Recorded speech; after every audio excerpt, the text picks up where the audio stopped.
ہمارے معاشرے میں اب ایک لو میرج، محبت کی شادی، وہ بھی ایک رواج پا چکی ہے۔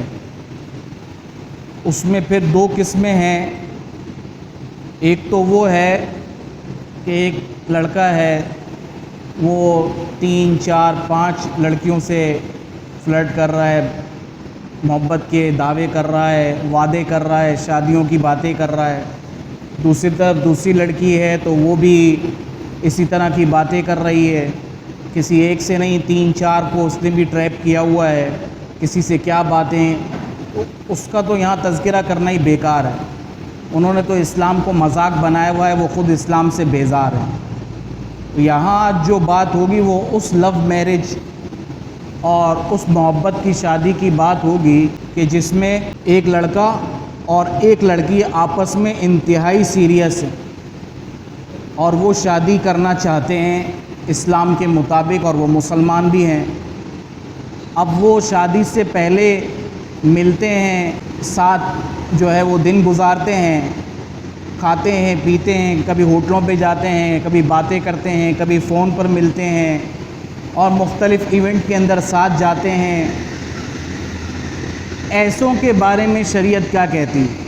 کیونکہ ان کا مقصد یہ ہوتا ہے کہ ہم ایک دوسرے کے مزاج کو پہچان لیں، ایک دوسرے کی طبیعت کو دیکھ لیں، اور ہماری آپس میں انڈرسٹینڈنگ ہوتی ہے یا نہیں ہوتی ہے، اس کو دیکھنا ہے۔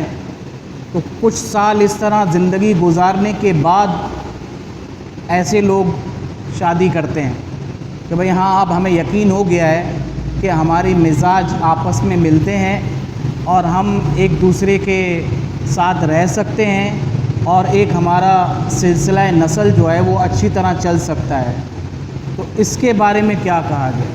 تو یہ بھی ایک بہت بڑی نحوست ہے، یہ بھی ایک طرح کی لعنت ہے، اور اللہ تعالیٰ کی طرف سے ایک بہت بڑا عذاب ہے۔ ہم اپنے گھر میں بچوں کی اگر تربیت کرنا چاہیں تو ان کو اس طرح سمجھا سکتے ہیں، جیسے جیسے بڑے بچے ہوتے جاتے ہیں، اب ظاہر سی بات ہے کہ ہر جگہ تو مسجد کا امام یا مولوی صاحب یا عالم دین تو آپ کے گھروں پر آ کر تبلیغ کرے گا نہیں۔ گھر کی ذمہ داری تو کم از کم آپ اپنے ذمہ ہی لیں گے نا۔ وہاں تو آپ ہی کو سمجھانا ہے کہ بچیاں کہیں بگڑ نہ جائیں، آگے بڑھ رہی ہیں، تعلیم حاصل کر رہی ہیں، اور یہ سب کچھ ان کے سامنے پیش آنا ہے۔ تو ان کو ہم یہ سمجھا سکتے ہیں کہ جہاں اتنا سیریس معاملہ ہو کہ ایک لڑکا صرف ایک لڑکی کے ساتھ ہے اور دوسری لڑکی وہ اسی کو پسند کرتی ہے اور کہیں وہ نہیں دیکھتے، بالکل اپنے اس معاملے کے اندر دیانتدار ہیں، ان کو بھی شریعت نے کہا ہے کہ یہ لعنتی ہیں۔ وجہ یہ ہے کہ نکاح کرنے کا جو اللہ تعالیٰ نے کہا نا، یہ نکاح اللہ کی نشانیوں میں سے، اللہ کی نشانیوں میں سے کیا ہے کہ یہ دو لفظ اتنا مضبوط رشتہ قائم کر دیتے ہیں کہ آدمی حیران ہو جاتا ہے کہ ان دو لفظوں کے اندر اتنی طاقت آئی کہاں سے۔ ایک لڑکا ہے، دوسری طرف لڑکی ہے، ان کا آپس میں نکاح کروا دیا گھر والوں نے، ایک دوسرے کو انہوں نے دیکھا نہیں ہے، ان کا ابھی نکاح ہوا ہے، لڑکی کو بھی پتہ ہے کہ ہو گیا ہے اور لڑکے کو بھی پتہ ہے۔ اچانک کہیں وہ لڑکا کسی اور علاقے میں، کسی اور شہر میں گیا، پتہ چلا کہ وہاں کوئی حادثہ ہو گیا ہے اور وہ بھی وہیں تھا۔ یہاں اس لڑکی کو ایک دم بے چینی ہونا شروع ہو جائے گی، خوف آنا شروع ہو جائے گا، عجیب عجیب خیالات اس کو گھیرنا شروع ہو جائیں گے کہ میرے شوہر کے ساتھ کیا ہوا ہے۔ اس نے دیکھا ہی نہیں ہے، اس نے تو صرف یہ دو الفاظ کہے ہیں کہ اس نے کہا ہے کہ میں تم سے نکاح کرتا ہوں، اس نے کہا ہے میں قبول کرتی ہوں۔ اس نے مسجد میں کہے اور اس نے اپنے گھر میں اپنے وکیل کے سامنے کہے ہیں۔ ان دو لفظوں کے اندر اللہ تعالیٰ نے طاقت کتنی پیدا کر دی۔ اب وہ مختلف جگہ سے جو ہے وہ باتیں کر کے اور فون کر کے پتہ کر رہے ہیں کہ کس حال میں ہمارا، باقی تو وہاں جتنے ہیں ان کی کوئی فکر نہیں ہے۔ جو فکر اور جو رشتے نے جو مضبوطی پیدا کی ہے نا ان دو لفظوں نے، وہ اس نے پیدا کی۔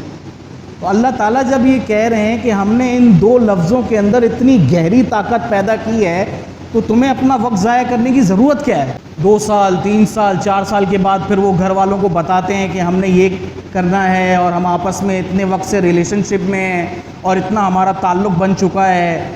اب گھر والوں کی طرف سے مخالفت، کیونکہ عام طور پر جو خاندانی لوگ ہوتے ہیں وہ اس طرح کی حرکتیں برداشت نہیں کرتے ہیں۔ اب وہ لڑکی کو اچھی نگاہ سے دیکھتے نہیں ہیں، اور اس کے ذہن دل دماغ میں بھی یہی ہے کہ مجھے شادی کرنی تو یہیں کرنی ہے۔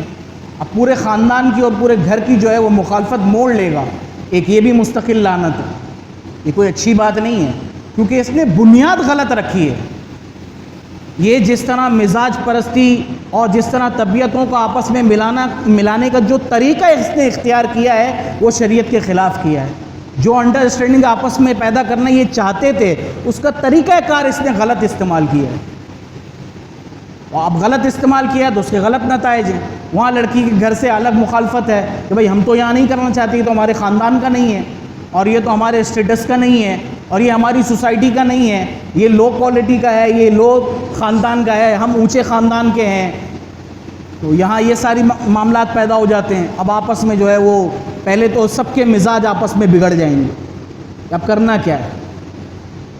اب جا کے جو ہے وہ کسی نہ کسی طرح یہ آپس میں مل لیتے ہیں، شادی ہو جاتی ہے۔